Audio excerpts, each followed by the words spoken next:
તો મિત્રો ટોટલ મારો વિયેતનામ ફરવાનો ખર્ચો થયો છે 32,800 એટલે 33,000 ની આસપાસ। $25 એટલે કે આપણા ઇન્ડિયન કરન્સીમાં 2300 રૂપિયાની આસપાસ તમારા ઈ વિઝાની ફી થશે। એ પે કરીને તમારા વિઝા 2 થી 3 દિવસમાં ઈમેલ પર આવી જશે।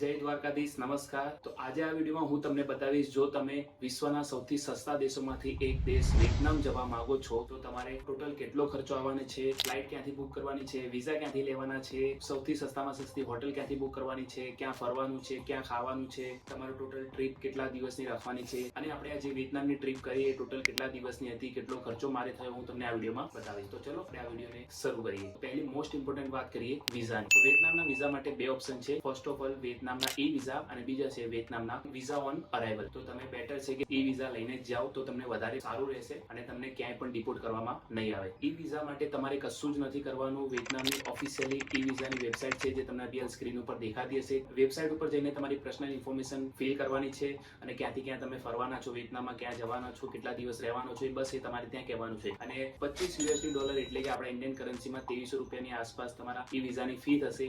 એ પે કરીને તમારા વિઝા 2 થી 3 દિવસમાં ઈમેલ પર આવી જશે। અને હવે વાત કરીએ બીજી અને મોસ્ટ ઇમ્પોર્ટન્ટ ફ્લાઇટની। તો ફ્લાઇટનો મારો કોસ્ટ પડ્યો તો અરાઉન્ડ આવા જવાની ફ્લાઇટનો 18,500 ની આજુબાજુ। જવાની ફ્લાઇટ મને સસ્તી પડી હતી, આવવાની ફ્લાઇટ મને મોંઘી પડી હતી, કેમ કે ફેસ્ટિવલ સિઝન ચાલતો હતો એના કારણે મેં ફ્લાઇટ બુક કરી હતી ગૂગલ ફ્લાઇટના હેલ્પથી। જો તમારે સસ્તામાં સસ્તી અને સારી ફ્લાઇટ બુક કરવી હોય તો ગૂગલ ફ્લાઇટ છે અને સ્કાય સ્કેનર છે, તમે ચેકઆઉટ કરી શકો છો, ત્યાં તમને બેસ્ટ ડીલ મળી રહેશે। અને હા, ફ્લાઇટ તમારે મિનિમમ 1 થી 2 મહિના પહેલા બુક કરવાની રહેશે, જેથી તમને એકદમ સસ્તી અને સારી ફ્લાઇટ મળી રહે। તો ફ્લાઇટનું પતી ગયું, વિઝાનું પતી ગયું, હવે ત્યાં તમારા ટ્રાન્સપોર્ટેશન માટે ત્યાં તમે સિટી બસનો યુઝ કરી શકો છો। પછી છે ગ્રેબ, જે ગ્રેબ પણ સારું છે, બોલ્ટ પણ છે। હવે વાત કરીએ હોટલનું, તો સસ્તામાં સસ્તી હોટલ માટે તમે ચેકઆઉટ કરી શકો છો અગોડા, જે બેસ્ટ ડીલ તમને આપે છે। અને હોટલની કોસ્ટની વાત કરું તો પર ડે તમારે 400 થી 500 ની અરાઉન્ડ તમને હોસ્ટેલ્સ મળી જશે, એ પણ સારી અને સસ્તી। હોસ્ટેલમાં તમને નવા લોકો મળશે, નવી વાતો જાણવા મળશે અને બીજું નવું એક્સપિરિયન્સ કરવા મળશે।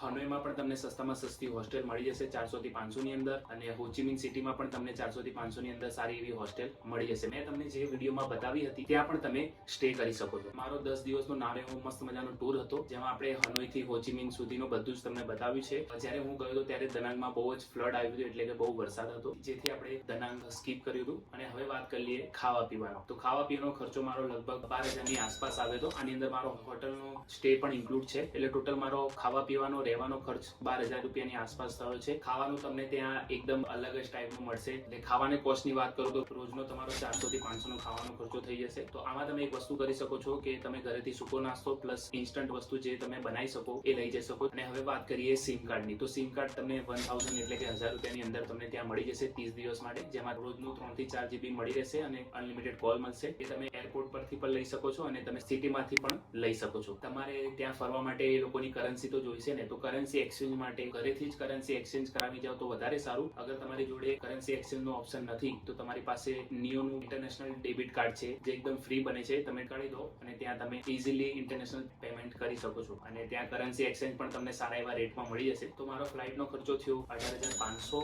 વિઝાનો કોસ્ટ 2300, ખાવા પીવાનો અને રહેવાનો ખર્ચો 12,000। તો મિત્રો ટોટલ મારો વિયેતનામ ફરવાનો ખર્ચો થયો છે 32,800 એટલે 33,000 ની આસપાસ મારો વિયેતનામ ફરવાનો ખર્ચો થયો છે, એ પણ 10 દિવસની ટ્રીપનો। તો તમે પણ આટલા સસ્તા ભાવમાં વિયેતનામ ફરીને આવી શકો છો અને તમારી ઇન્ટરનેશનલ ટ્રીપ પણ કમ્પ્લીટ કરી શકો છો। અને ઘણા બધાનો ક્વેશ્ચન પણ હશે કે પહેલા ક્યાં જવું, વિયેતનામ જવું કે થાઈલેન્ડ જવું, એ તમારી પર ડિપેન્ડ છે। કેટલા દિવસ રહેવું એ પણ તમારી પર ડિપેન્ડ છે। ક્યાં તમે શું ખાવ છો, ક્યાં રહો છો, એ ઉપરથી તમારી બજેટ નક્કી થાય છે। જ્યારે તમે ફ્લાઇટ બુક કરો ત્યારે ફ્લાઇટના ભાવ કદાચ વધારે હોય। અને વિઝા માટે આપણે એક ડેડિકેટેડ વિડીયો બનાવીશું, કેવી રીતના એપ્લાય કરવાના છે, કેવી રીતના વિઝા તમને મળશે, એવું તમને નેક્સ્ટ વિડીયોમાં બતાવી દઈશ। તો હવે તમારા માઇન્ડમાં ક્લિયર થઈ ગયું છે કે વિયેતનામ ફરવાનો ટોટલ ખર્ચો કેટલો થાય છે, તો તમે એ રીતના તમારી પ્લાનિંગ કરી શકો છો। અને બાકીની મારી કરંટ એટલે લાઈવ અપડેટ હું ઇન્સ્ટાગ્રામ પર આપતો રહું છું, તો જઈને આપણું ઇન્સ્ટાગ્રામ હેન્ડલ ફોલો કરી લો। તો બસ આ વિડીયોને અહીંયા સુધી રાખું છું, મળું છું તમને એક નવા વિડીયો સાથે। ત્યાં સુધી જય હિન્દ, જય ભારત।